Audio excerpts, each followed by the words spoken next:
साथियों, दिल्ली एनसीआर, मुंबई और कोलकाता आर्थिक गतिविधियों के भी बड़े सेंटर हैं। यहां देश के लाखों युवा अपने कैरियर को, अपने सपनों को पूरा करने आते हैं। अब तीनों जगह टेस्ट की जो उपलब्ध कैपेसिटी है, उसमें 10,000 टेस्ट की कैपेसिटी और जुड़ने जा रही है। अब इन शहरों में टेस्ट और ज्यादा तेजी से हो सकेंगे। एक अच्छी बात यह भी है कि ये हाईटेक लैब्स सिर्फ कोरोना टेस्टिंग तक ही सीमित रहने वाली नहीं है, और ये बात बहुत महत्वपूर्ण है। भविष्य में हेपेटाइटिस बी और सी, एचआईवी, डेंगू सहित अनेक बीमारियों की टेस्टिंग के लिए भी इन लैब्स में सुविधा उपलब्ध कराई जाएगी। ऐसी व्यवस्थाएं तैयार करने के लिए Indian council of medical research ICMR और उससे जुड़े दूसरी संस्थाओं से सभी साथियों को भी मैं बहुत बहुत बधाई देता हूं। साथियों, देश में जिस तरह सही समय पर सही फैसले लिए गए, आज उसी का परिणाम है कि भारत अन्य देशों के मुकाबले काफी संभली हुई स्थिति में है। आज हमारे देश में कोरोना से होने वाली मृत्यु बड़े बड़े देशों के मुकाबले काफी कम है। वहीं हमारे यहां रिकवरी रेट अन्य देशों के मुकाबले बहुत ज्यादा है और दिनों दिन सुधार भी हो रहा है। आज भारत में कोरोना संक्रमित होने के बाद ठीक होने वालों की संख्या करीब करीब 10 लाख पहुंचने वाली है। साथियों, कोरोना के खिलाफ इस बड़ी और लंबी लड़ाई के लिए सबसे महत्वपूर्ण था कि देश में तेजी के साथ कोरोना स्पेसिफिक हेल्थ इंफ्रास्ट्रक्चर का निर्माण हो। इसी वजह से बहुत शुरुआत में ही केंद्र सरकार ने 15,000 करोड़ रुपए के पैकेज का ऐलान कर दिया था।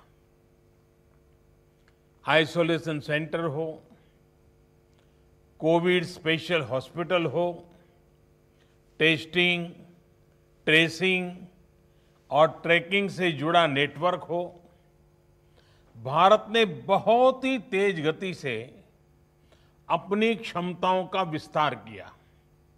आज भारत में 11,000 से ज्यादा कोविड फैसिलिटीज हैं, 11 लाख से ज्यादा आइसोलेशन बेड्स हैं।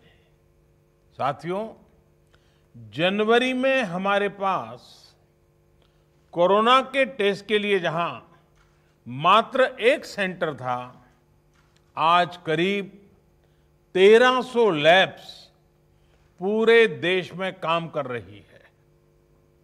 आज भारत में 5 लाख से ज्यादा टेस्ट हर रोज हो रहे हैं और आने वाले हफ्तों में इसको 10 लाख प्रतिदिन करने की कोशिश हो रही है। साथियों, कोरोना महामारी के दौरान हर कोई सिर्फ एक ही संकल्प के साथ जुटा है, और वो संकल्प है एक एक भारतीय को बचाना है। इस संकल्प ने भारत को हैरतअंगेज परिणाम दिए हैं। विशेषकर पीपीई, मास्क और टेस्ट किट्स को लेकर भारत ने जो किया वो सचमुच में ये एक बहुत बड़ी सक्सेस स्टोरी है। एक समय भारत में एक भी पीपीई किट नहीं बनती थी। आज भारत दुनिया का दूसरा सबसे बड़ा पीपीई किट मैन्युफैक्चरर है। सिर्फ 6 महीना पहले देश में एक भी पीपीई किट मैन्युफैक्चर नहीं था। आज 1200 से ज्यादा मैन्युफैक्चरर हर रोज 5 लाख से ज्यादा पीपीई किट बना रहे हैं।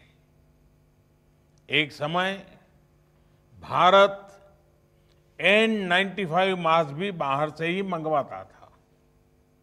आज भारत में 3 लाख से ज्यादा N95 मास्क हर रोज बन रहे हैं।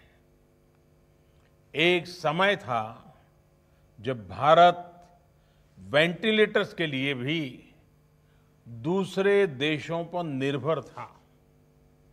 आज भारत में हर साल 3 लाख वेंटिलेटर बनाने की प्रोडक्शन कैपेसिटी विकसित हो चुकी है। इस दौरान मेडिकल ऑक्सीजन सिलेंडर्स के प्रोडक्शन में भी काफी मात्रा में वृद्धि की गई है। सभी के इन सामूहिक प्रयासों की वजह से आज न सिर्फ लोगों का जीवन बच रहा है, बल्कि जो चीजें हम आयात करते थे, अब देश उनका एक्सपोर्टर बनने जा रहा है। साथियों, इतने कम समय में इतना बड़ा फिजिकल इंफ्रास्ट्रक्चर खड़ा करना कितनी बड़ी चुनौती रही है, इससे भी आप भली भांति परिचित है। एक और बड़ा चैलेंज था कोरोना के खिलाफ लड़ाई के लिए देश में ह्यूमन रिसोर्स को तैयार करना। जितने कम समय में हमारे पैरामेडिक्स, आशा वर्कर्स, एएनएम, आंगनवाड़ी और दूसरे हेल्थ और सिविल वर्कर्स को ट्रेन किया गया, वो भी अभूतपूर्व है। हमें मिलकर नया हेल्थ इंफ्रास्ट्रक्चर तैयार करना ही है, जो हमारे पास गांव-गांव में सरकारी और प्राइवेट डिस्पेंसरीज हैं, क्लिनिक हैं, उनको ज्यादा सक्षम भी बना रहा है। ये हमें इसलिए भी करना है ताकि हमारे गांवों में कोरोना से लड़ाई कमजोर न पड़े। अभी तक गांवों ने इसमें बहुत अच्छा प्रदर्शन किया है और इसके साथ ही हमें इस बात का ध्यान रखना है कि हमारे कोरोना योद्धा किसी तरह की थकान का शिकार न हो। हमें नए और रिटायर्ड जो भी प्रोफेशनल्स इस सेवा के लिए आगे आना चाहते हैं, ऐसे प्रोफेशनल्स को हेल्थ सिस्टम से जोड़ने के लिए भी लगातार काम करना होगा। साथियों, आने वाले समय में बहुत सारे त्योहार आने वाले हैं।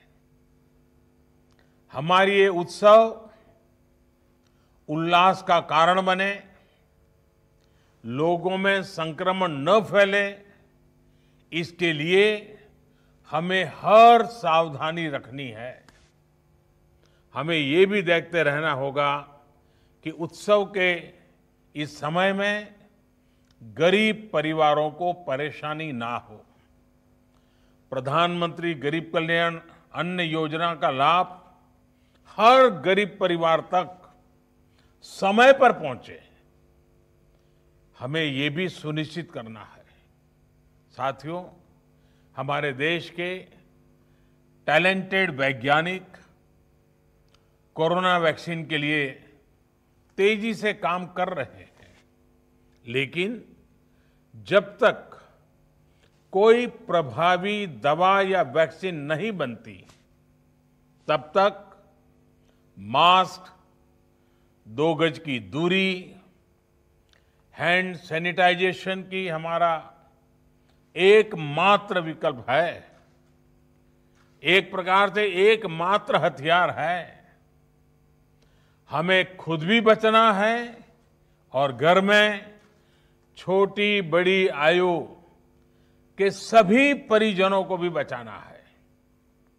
मुझे विश्वास है कि कोरोना के खिलाफ लड़ाई हम सभी मिलकर लड़ेंगे भी और जीतेंगे भी।